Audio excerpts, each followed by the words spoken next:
નમસ્કાર દર્શક મિત્રો, સ્વાગત છે આપ સૌનું આપણા મુદ્દા આપણી વાતમાં. મિત્રો, આપણે જે ધરા પર બેઠા છીએ એ ધરા એટલે ગુજરાત. ગુજરાતમાં એવા દેવસ્થાનો આવેલા છે કે એ સૌ દેવસ્થાનો આ ધરાને પવિત્ર બનાવે છે. કેવા દેવસ્થાનો જેની વાત કરવી હોય તો આદિ શંકરાચાર્યજીએ ભારતના 4 અલગ અલગ દિશામાં 4 મઠની સ્થાપના કરી. એમાંનો એક મઠ શારદા પીઠમ એટલે આપણું દ્વારકાધામ.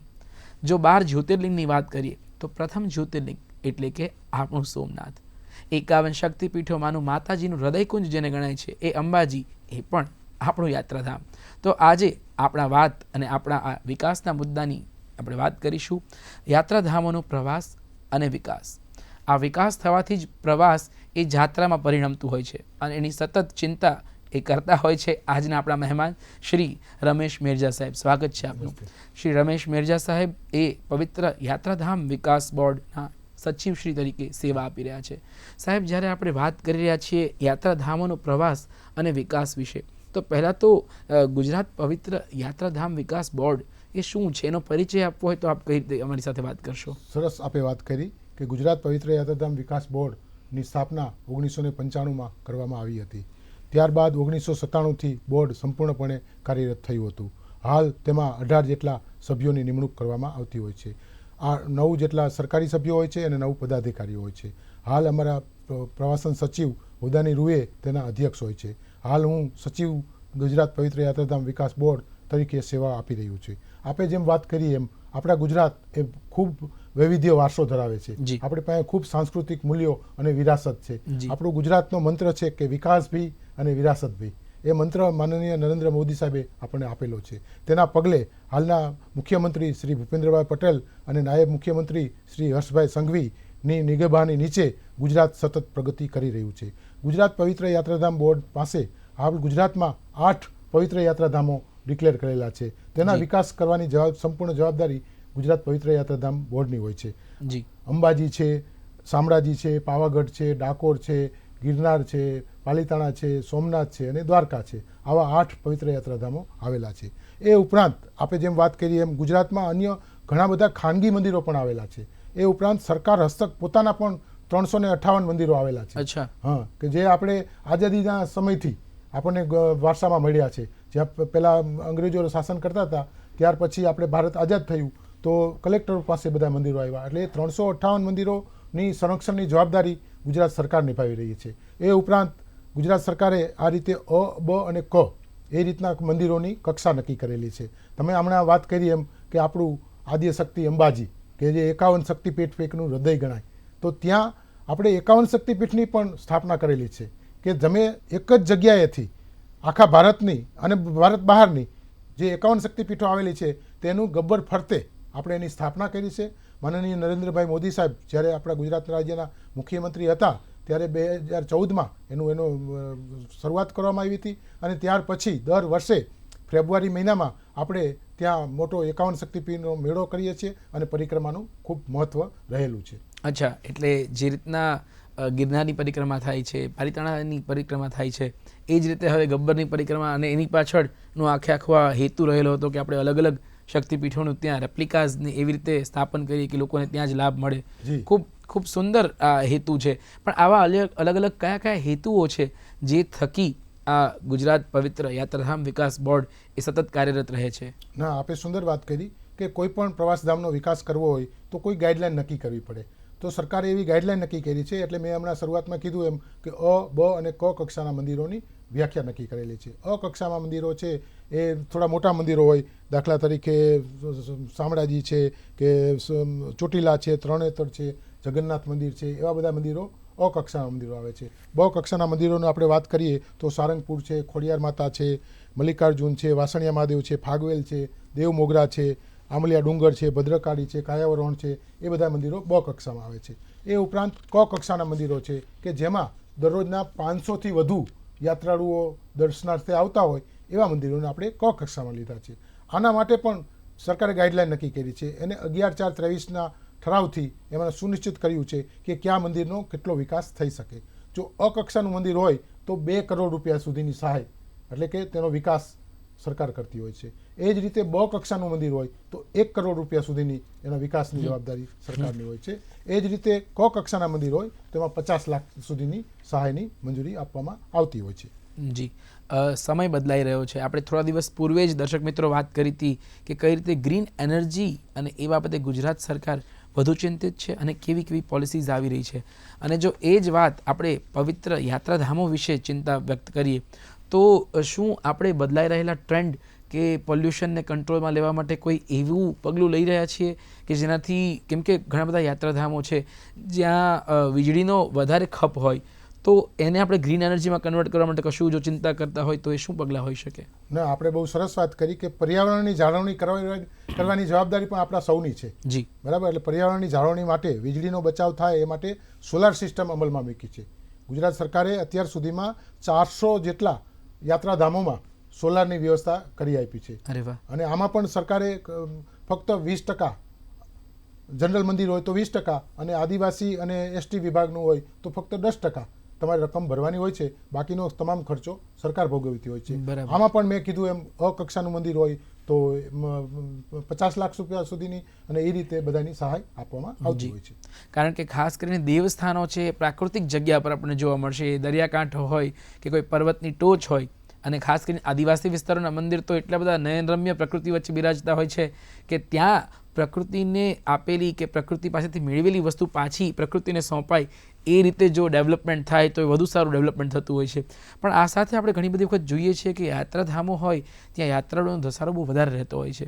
તો સ્વચ્છતા એક ચિંતાનો વિષય બનતું હોય છે અને આપણે સતત કામ કરતા રહીએ છીએ એના ઉપર. તો સ્વચ્છતા અંગે પણ શું આપણું બોર્ડ કંઈ પગલાં લેતું હોય છે ખરું? હાજી, જરૂર. આ અંગે પણ સરકારે ખૂબ ચિંતા કરી છે.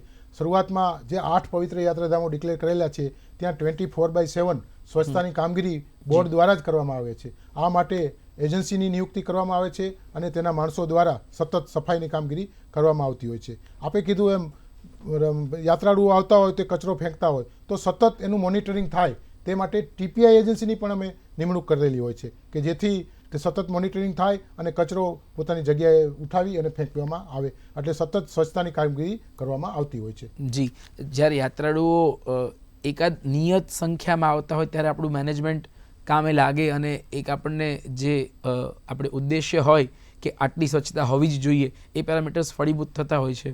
પણ ઘણા બધા યાત્રાધામો, આપણે ખાસ કરીને નામ લીધું કે ત્રિનેત્રેશ્વર મહાદેવનું જે મંદિર તરણેતર, હવે એ તો બહુ મોટો મેળો છે. આ મેળાઓ વખતે આપનું કામ વધી જતું હશે. મને લાગે છે કે એ વખતે કઈ રીતની કામગીરી આપ હાથ ધરતા હોવ છો? ત્યારે ખાસ કિસ્સામાં જે લોકલ પ્રશાસન હોય છે તે અને મંદિર વહીવટી તંત્ર પણ એમાં સહકાર આપતું હોય છે. કારણ કે મોટાભાગના મંદિરો છે એ પ્રાઇવેટ ટ્રસ્ટો પણ સંભાળતા હોય છે. એની પાસે પણ પોતાનું ભંડોળ હોય છે તો એ પણ લોકો આમાં સાથ સહકાર આપતા હોય છે. આ ઉપરાંત સરકારની જુદી જુદી યોજના હોય છે, જે સ્વચ્છતા મિશન હોય છે, સ્વચ્છતા મિશન ગ્રામ્ય હોય છે, એના દ્વારા પણ સફાઈની કામગીરી હાથ ધરવામાં આવતી હોય છે. આપણે એક સુંદર વાત કરી કે આપણી પાસે ડુંગરો પણ છે. જી, આપણી પાસે 3 જે મેઇન મંદિરો આપણા છે એ ડુંગરો ઉપર આવેલા છે. દાખલા તરીકે પાવાગઢની વાત કરીએ તો માતાજી મહાકાળીનું મંદિર છે એ ડુંગર ઉપર આવેલું છે. તો એ હિલી એરિયાની સફાઈ કરવી એ પણ ખૂબ કપરું કામ હોય છે. તો એ પણ કામગીરી સરકાર કરી રહી છે કે જે હિલી એરિયા હોય ત્યાં અલગથી અમે એજન્સી સ્થાપી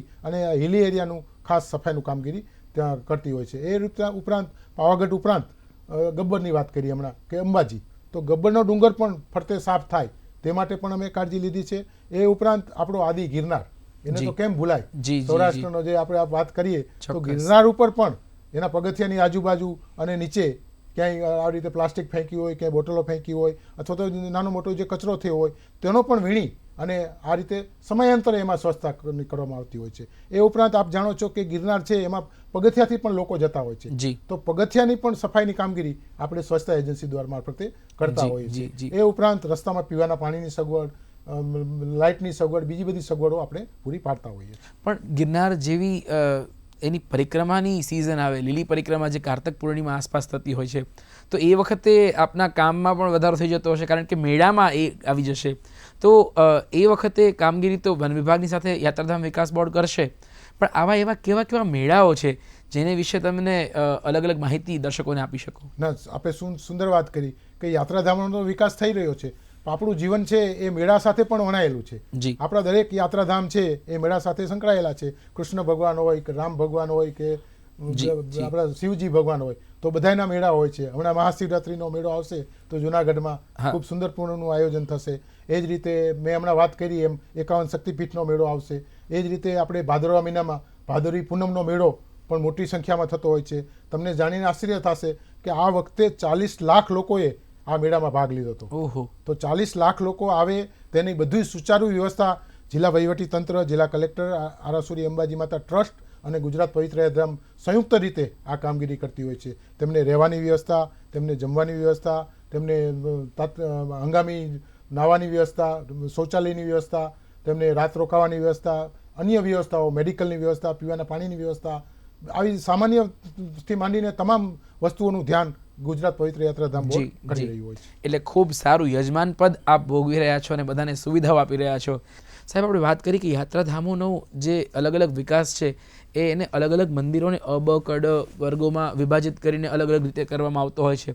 પણ શું આની કોઈ સુચારુ યોજનાઓ ચાલે છે કે જેના થકી આ યાત્રાધામોને લાભ મળતો હોય છે કે એમની અલગ અલગ રીતે વિકાસ થતો હોય છે? તો યોજનાઓ વિશે જો કંઈક આ પ્રકાશ પાડી શકો તો. હમણાં જ આપણે વાત કરી, આપણો આજનો વિષય જ એ છે યાત્રાધામ અને વિકાસ. જી. તો વિકાસ કરવો હોય તો સાથે સાથે સગવડતાઓ પણ આપવી પડે. જી. તો સગવડતાઓ આપવી પડે તો યાત્રાળુઓની સંખ્યા વધે, એ માટે પણ સરકારે દરકાર લેવી પડે. તો યાત્રાળુઓને પણ પોતાનું સુચારુ રીતે યાત્રા કરી શકે તે માટે વિવિધ યોજનાઓ ગુજરાત સરકારે બનાવેલી છે.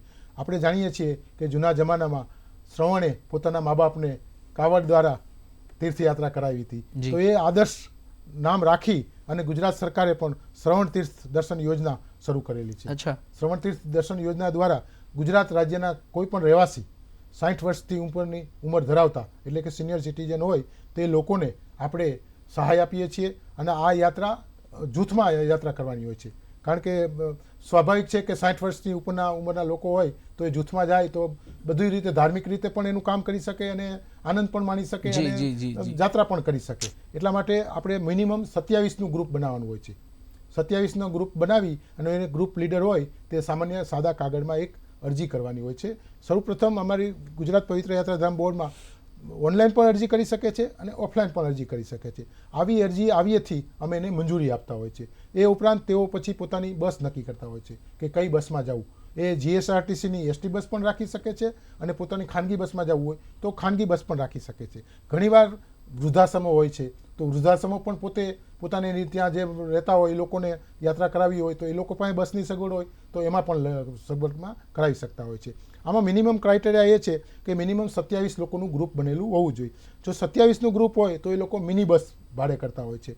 એનાથી જો વધારેનું ગ્રુપ થાય તો મિનિમમ 56 કે 35નું ગ્રુપ બનાવતા હોય છે. તો એમાં આપણે મોટી બસનું સહાય આપતા હોઈએ છીએ. એટલે એમાં જે એસટી બસનું જે ભાડું થાય તેના 75% જેવી રકમ ગુજરાત સરકાર આપતી હોય છે અને યાત્રાળુએ ફક્ત 25% જ રકમ ભોગવવાની હોય છે. મને કહેતા આનંદ થાય છે કે આ 25% રકમ પણ ઘણી બધી સ્વૈચ્છિક સંસ્થાઓ આપતી હોય છે. દાન કરતી હોય છે, ધર્માદા કરતી હોય છે. અમારી પાસે ઘણા બધા એવા ગ્રુપો આવે છે કે સાહેબ આ 25% રકમ અમે ભરશું પણ આ લોકોને આપણે જાત્રા કરાવી છે. આપણે બધા જાણીએ છીએ કે શ્રાવણ માસમાં તો ખાસ જાત્રા કરવાનો મહિમા હોય છે. તો આ શ્રવણ દર્શન યોજનાનો લાભ ખૂબ લોકો મોટા પ્રમાણમાં લેતા હોય છે. એ ઉપરાંત આમાં આપણે 2000 કિલોમીટરની કેપ પણ રાખેલી છે કે તમે ગુજરાતના કોઈ પણ જગ્યાએ જાઓ પણ 2000 કિલોમીટર સુધીનું તમે મુસાફરી કરી શકો છો. એ ઉપરાંત મેક્સિમમ 3 દિવસની તમે મુસાફરી કરી શકો છો. કારણ કે એમાં પણ ગુજરાત સરકાર તમને સહાય આપતી હોય છે. તો એક દિવસના તમને 50 રૂપિયા જમવાના અને 50 રૂપિયા રહેવાના, એ રીતે 100 રૂપિયા અને મેક્સિમમ 300 રૂપિયાની સહાય પણ ગુજરાત સરકાર કરતી હોય છે. એટલે આ થઈ શ્રવણ દર્શન યોજનાની વાત. આમાં તમારે મેં કીધું એમ તમારે પહેલાં પૂર્વ મંજૂરી લેવાની હોય છે. પછી યાત્રા તમે પૂરી કરો ત્યારબાદ તમારે તમારા પુરાવા આપવાના હોય છે. તમે પુરાવા આપો એટલે તમને બધું તમારી આ સહાય છે એ ગ્રુપ લીડર હોય એ ગ્રુપ લીડરના ખાતામાં જે બસ કરી હોય છે બસની સહાય મળી જતી હોય છે. એ ઉપરાંત તમે જો વ્યક્તિગત સહાય લેવા માગતા હોય રહેવા જમવાની તો તમારે આધાર કાર્ડ આપવું પડે છે, તમારા બેંકની ડિટેલ આપવી પડે છે અને ડીબીટી દ્વારા તમારી ખાતામાં સીધી ઓનલાઈન આ 300 રૂપિયા રકમ જમા થઈ જતી હોય છે. એટલે લોકો સરળતાથી આ યાત્રા કરે અને એનો લાભ લે એવું હું આપના માધ્યમ થકી કહું છું કે શ્રવણ તીર્થ યોજનાનો ખૂબ મોટા પ્રમાણમાં લોકોએ લાભ લેવો જોઈએ. આ ઉપરાંત બીજી યોજનાઓ પણ છે કે જે ગુજરાત બહાર જવું હોય તો શું કરવું. તો આપણે બધા જાણીએ છીએ કે રામ જન્મભૂમિ અયોધ્યા તો રામ જન્મભૂમિ અયોધ્યા જોવા માટે પણ ગુજરાત સરકારે આદિવાસી એટલે કે શિડ્યુલ કાસ્ટ શિડ્યુલ ટ્રાઇબના લોકો માટે એક સ્પેશિયલ યોજના બનાવી છે. રામ જન્મભૂમિનું આપણા ગુજરાત સાથે એક અતૂટ નાતો છે. આપ જાણતા હશો કે એક લોકવાયકા છે કે ડાંગમાં સબરી ધામ હતું અને જ્યાં એઠા બોર શ્રી સબરીએ શ્રી રામને ચખાડ્યા હતા. એ સબરી ધામ પંપા સરોવર ત્યાં પણ લોકો વસે છે. તો એ લોકો ઠેઠ અયોધ્યાના દર્શન કેવી રીતે કરી શકે? તો એ લોકો માટે પણ આપણે 5,000 રૂપિયાની સહાયની વ્યવસ્થા કરેલી છે. એટલે કોઈ પણ શિડ્યુલ કાસ્ટના લોકો હોય તે ત્યાં જાય, શિડ્યુલ ટ્રાઇબના લોકો હોય ત્યાં જાય તો એને આપણે 5,000 રૂપિયા ફિક્સ વ્યક્તિગત સહાય આપતા હોય છે. એમાં એટલું થોડુંક કેપ રાખી છે કે એમાં 12 વર્ષથી મોટી ઉંમરના લોકો હોવા જોઈએ. તો એને પણ યાત્રા કર્યા બાદ પોતાની એર ટિકિટ હોય, પોતાની રેલવે ટિકિટ હોય કે પોતાની બસની ટિકિટ હોય કે જે સરકારી બસ હોય એની ટિકિટ હોય, તો એ ટિકિટ રજૂ કરીએથી અને ત્યાં ગયા હોય તો ત્યાં આપણે સ્વાભાવિક છે કે ત્યાં જાય એટલે આપણે ફંડફાળો લખાવતા હોઈએ છીએ. તો એની પહોંચ હોય તો આપણને ખ્યાલ આવે કે ભાઈ રામ જન્મભૂમિના દર્શન કર્યા હતા, ત્યાં નાનો મોટો ફોટો પડાવ્યો હોય તો એ પણ તમે રજૂ કરી શકો છો. અથવા અન્ય આવા પુરાવા રજૂ કરો એટલે ખાતરી થાય કે તમે યાત્રા કરેલી છે, તો અમે સીધા એના બેંક ખાતામાં એની બેંકની ડિટેલના આધાર કાર્ડના આધારે એના ખાતામાં જમા કરાવતા હોય છે. આ થઈ વાત રામ જન્મભૂમિની. આ જ રીતે એક બીજી અન્ય અગત્યની યોજના છે જે કૈલાસ માનસરોવર. અચ્છા. જીવનમાં દરેકની ઈચ્છા એવી હોય છે કે હું આદિ કૈલાસના દર્શન કરું અને કૈલાસ માનસરોવર જાઉં. તો એ યોજના પણ ઘણા લાંબા સમયથી 2001થી શરૂ છે. તેમાં ક્રમશઃ અમારે સહાયની યોજનામાં થોડો વધારો કર્યો છે, પણ એમાં ફક્ત કેપ એટલી છે કે એમાં તમારે ભારત સરકારના વિદેશ મંત્રાલયમાં અરજી કરવી પડે છે. ત્યાં વિદેશ મંત્રાલયમાં તમે ઓનલાઈન અરજી કરો એટલે ત્યાં સ્ક્રુટિની થતી હોય છે. એની સ્ક્રુટિનીમાં એ પાત્રતા તમે ધરાવતા હોય તો તમારી અરજી મંજૂર થતી હોય છે. એના આધારે તમારે પાસપોર્ટ લેવાનો હોય છે. પાસપોર્ટમાં તમારે વિઝા લેવાના હોય છે, કારણ કે આપણે જાણીએ છીએ કે કૈલાસ માનસરોવર છે એ ભારતની બહાર આવેલું હોય છે. એટલે ત્યાં આપણે તમને વિઝા મળે એના આધારે તમે જે યાત્રા કરી હોય તો તમારા પાસપોર્ટમાં જે સિક્કો વાગ્યો હોય એને તમે આધાર તરીકે પુરાવા મને રજૂ કરો એટલે એના આધારે વ્યક્તિગત 50,000 રૂપિયા જેવી માતબર રકમ ગુજરાત સરકાર દરેક યાત્રાળુઓને આપે છે. આમાં કોઈ તમારે આવકનો બાદ કે ઉંમરનો બાદ કે કોઈ બાદ નથી. કોઈ પણ યાત્રાળુઓ આ રીતે જાય અને રજીસ્ટ્રેશન કરાવેલું હોય અને રજીસ્ટ્રેશન કરાવ્યા બાદ યાત્રા પૂર્ણ કરીને ઘરે આવે ત્યારબાદ 60 દિવસની અંદર ગુજરાત પવિત્ર યાત્રાધામની વેબસાઇટ છે તેના ઉપર પોતાની અરજી કરવાની હોય છે. પોતાના જે પુરાવા હોય છે એ પુરાવો આપે એટલે આપણે એને સીધા એના બેંકના ખાતામાં 50,000 રૂપિયા જમા કરતા હોય છે. આ ઉપરાંતની એક ચોથી સરસ યોજના છે જે સિંધુ દર્શન યોજના છે. અચ્છા. હા, આપણે જાણીએ છીએ કે ભારતના લેહ લદ્દાખ એ વિસ્તારમાં સિંધુનું ઉદ્ગમ સ્થાન આવેલું છે. તો ત્યાં પણ લોકો જઈ અને સિંધુના દર્શન કરી શકે. સામાન્ય રીતે જૂન અને જુલાઈ મહિનામાં આ યાત્રા શરૂ થતી હોય છે. એના માટે પણ ગુજરાતમાં સિંધુ દર્શન સમિતિની રચના કરવામાં આવી છે. એની ઓફિસ દિલ્હી ખાતે પણ છે અને એની ઓફિસ મુંબઈ અને પુના ખાતે પણ છે. એ લોકો એની નોંધણી કરતા હોય છે. તો અમારી પાસે પણ એવો રજીસ્ટ્રેશન કરાવે અને પછી યાત્રા કરે તો એને પણ અમે વ્યક્તિગત 20,000 રૂપિયા જેવી માતબર રકમ આપતા હોઈએ છીએ. આમાં પણ થોડી સરકારે કેપ રાખી છે કે જે પ્રથમ 1,000 યાત્રાળુઓ જે પ્રથમ યાત્રા કરીને આવે અને પ્રથમ નોંધણી કરાવે એને અમે આપતા હોઈએ છીએ. આ સુધારો હમણાં ચાલુ સાલથી કરવામાં આવ્યો છે. જોકે અત્યાર સુધી આટલા બધા યાત્રાળુઓએ કોઈ લાભ લીધો નથી. અત્યાર સુધી 300 યાત્રાળુઓની કેપ હતી, તો અમે 300 યાત્રાળુઓનો ડ્રો કરતા હતા. અમને જેને પોતાને લાગે એને અમે સહાય આપતા હતા. જી, ખૂબ ખૂબ આભાર સાહેબ કે આપે આટલી બધી યોજનાઓ અમને સૌને જણાવી. તો તમામ દર્શક મિત્રોને વિનંતી કરીશ કે આ યોજનાઓનો લાભ લઈ અને તમે પણ દેવ દર્શને જઈ શકો છો. સર, આપણે આટલી સરસ બધી યોજનાઓ સમજાવી, મેળાઓ છે કે યાત્રિકો કેટલા બધા આવતા હોય, 40 લાખ જેટલા લોકો મેળાઓ માણવા માટે આવતા હોય છે. આ વાતાવરણ વચ્ચે એમની સુરક્ષા અને સલામતી એક ચિંતાનો વિષય રહેતો હશે આપના માટે. તો એના માટે કેવા કેવા પગલાઓ આપી લીધા છે? ના, આપણે સુંદર વાત કરી, કારણ કે આ પણ ખૂબ જરૂરી બાબત છે. લોકોની સલામતી અને સુરક્ષા એ આપણો પ્રથમ મોટો હોય છે. તો સલામતી અને સુરક્ષા માટે પણ અમે ઠેર ઠેર આ રીતે CCTVની વ્યવસ્થાઓ રાખતી હોય છે. મોટા મેળાઓ હોય છે ત્યારે કાયદો વ્યવસ્થા માટે અલગથી પોલીસ તંત્રની વ્યવસ્થા પણ રાખતા હોઈએ છીએ. સ્થાનિક સુરક્ષા સમિતિઓ પણ બનાવતા હોય છે અને સમગ્ર નિગરાની રાખતા હોઈએ છીએ. અમારો કંટ્રોલ રૂમ બનાવવામાં આવતો હોય છે. કંટ્રોલ રૂમમાં સતત એમ્બ્યુલન્સ અને અન્ય વ્યવસ્થાઓ પણ કરવામાં આવતી હોય છે. મેડિકલની સુવિધાઓ પણ અમે કરતા હોઈએ છીએ. એટલે લોકોની સ્વાસ્થ્યની અને સુરક્ષાની જવાબદારી પણ રાખવાની જવાબદારી હોય છે. અમે હાલ શામળાજી અને સોમનાથ ખાતે CCTV લગાવવાની કામગીરી પૂર્ણ કરેલ છે. એ ઉપરાંત દ્વારકામાં પણ આ CCTV લગાવવાની કામગીરી ચાલુમાં છે. અદ્યતન સીસીટીવીના કેમેરા દ્વારા તેના કંટ્રોલ રૂમ દ્વારા સતત આનું મોનિટરિંગ થતું હોય છે. જી સર, અત્યારે આપણે સતત આટલી વાતો જાણીએ છીએ, આટલું સરસ કામ થઈ રહ્યું છે, તો ભવિષ્યનું આયોજન શું છે? યાત્રાધામોના વિકાસ માટે આગામી સમયમાં કેવા કેવા પગલાઓ લેવામાં આવવાના છે?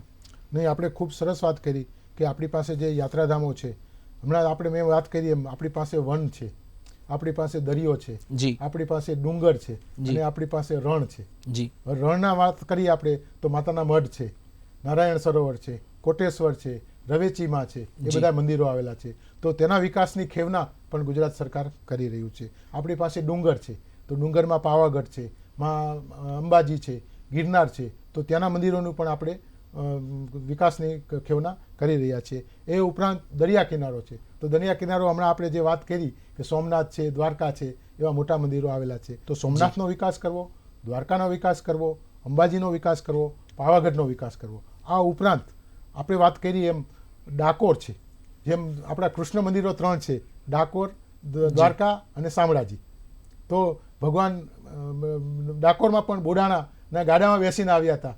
તો ત્યાં પણ ડાકોરનો ખૂબ સુંદર વિકાસ થાય. ત્યાં પણ ગોમતી તળાવ આવેલું છે, તેનો પણ માસ્ટર પ્લાનિંગ થાય. એ માટેનું રાજ્ય સરકારે 125 કરોડ રૂપિયાના માતબર રકમ ખર્ચી અને ત્યાં આખો કોરિડોર બની શકે તે માટેની જરૂરી વ્યવસ્થાનું આયોજન કરેલ છે.